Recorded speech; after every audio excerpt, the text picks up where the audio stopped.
For most of the communities around Central Ohio, they could not imagine not having football Friday night. High school football really does bring out so much pride and spirit, not just for the school itself, but also for the entire area. Well, I recently traveled south and found a community that is experiencing all that excitement for the very first time. This is Beaver, Ohio. It sits in the far southeast corner of Pike County. Around 500 people live here. They are proud people with a strong work ethic. Many are farmers, and most love sports, especially football. The love that I have for the game and everything that it brought to me, I want to pass that down to other kids. The problem? The high school here hasn't had it since the 1930s. But in 2012, this man who once played college football went to school administrators. And they told me they didn't think we'd be able to get enough kids here, too small of a school, it's been tried in the past and just never really flew, this, that, and the other. And I told them, just give me a chance. Just give me a chance.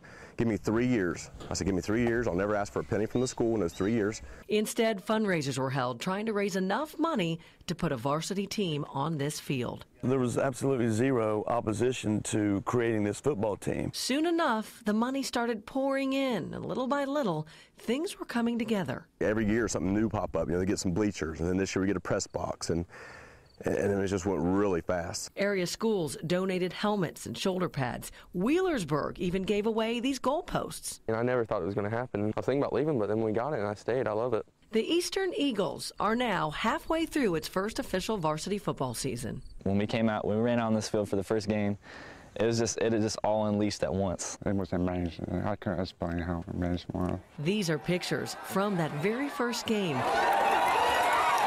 The stadium seats 900, yet the stands on both sides, along with the ground below, saw an estimated crowd of 1,400. And I had tears in my eyes. The hair on the back of my neck was standing up, and just to see the crowd, it was awesome.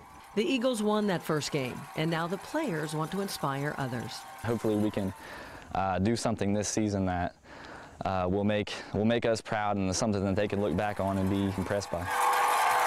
Not only is this team winning on the field, it's carrying into the classroom and overall behavior. It gave a lot of kids that didn't play any sports, took free time off their hands, So, I mean, I think it really helped them out. Their attendance has been excellent so far this school year, good attitudes, and I think the discipline that the coach and just the sport itself brings to it's definitely been a positive thing for our student athletes. Funny to think how the game of football has brought this entire community together. And now, hopefully, home games of touchdowns, tackles, and toughness will be part of this small town for many years to come. When you walk out and you see them lined up 3 deep along the fence, and you see the stands completely packed, and you're like, here it is. You're under the lights. It's Friday night football. We have finally arrived. We're finally here.